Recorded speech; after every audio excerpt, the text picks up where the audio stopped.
Shifting our focus to a poll-bound state, West Bengal, where tensions continue to simmer across several districts of Bengal as protests linked to the Special Intensive Revision (SIR) of electoral rolls turn volatile. Demonstrations have been reported from the Kulpi in South 24 Paragnas, Deganga in North 24 Paragnas, Lal Gola in Murshidabad and Asansol over the issues ranging from SIR objections to migrant workers, assault, and local disputes. Roadblocks, clashes with police, and transport disruptions have raised serious law and order concerns in the state. Police used lathi charge and tear gas in Murshidabad while arrests were made in Asansol. Though no major incident was confirmed on January 19, the situation remains fragile. In Murshidabad, fresh tensions erupted after an MLA's car was vandalized at the Lal Bagh SDO office during submissions of SIR Form 7. Forms were allegedly snatched and set on fire. BJP has blamed the Trinamool Congress. Heavy police deployment followed this. BJP leader Amit Malviya accused electoral registration officers of acting under TMC pressure, alleging obstruction of constitutional processes across multiple districts. He called it a breakdown of democracy in a border state. In Asansol, South 2, BJP alleges TMC workers blocked from 7 submissions. Political sparring continues as the state remains on edge.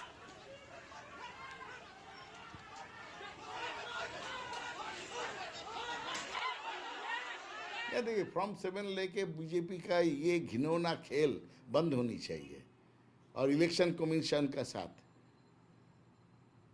ऐसा नहीं है जे 4,000 5,000 form 7 एक आदमी एक साथ ले जाके मैं बीजेपी से हूँ वो ले लीजिए और इलेक्शन कमीशन का निर्देश है ले लेगा, ऐसा नहीं होता है। नियम ऐसा नहीं है। Deletion of any name has to have a proper verification. And other than booth level agent, कोई प्राइवेट आदमी आम आदमी एक से ज़्यादा फॉर्म जमा नहीं कर सकते हैं। क्या हो रहा है ये? बीजेपी इतना नीचे गिर गया जे फॉर्म 7 जितना चाहे इलेक्शन कमीशन हमारा है जाके जमा करके समूचा नाम हम डिलीट कर देगा।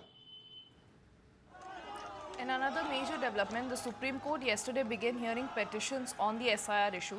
The court was told that nearly 2 crore voters have received notices with over 1.25 crore flagged for so-called quote-unquote logical discrepancies, including spelling variations, percentage details, parentage details, and age gaps across generations. Advocate for the petitioners alleged that the process is designed to exclude names citing lack of BLOs and inadequate hearing venues.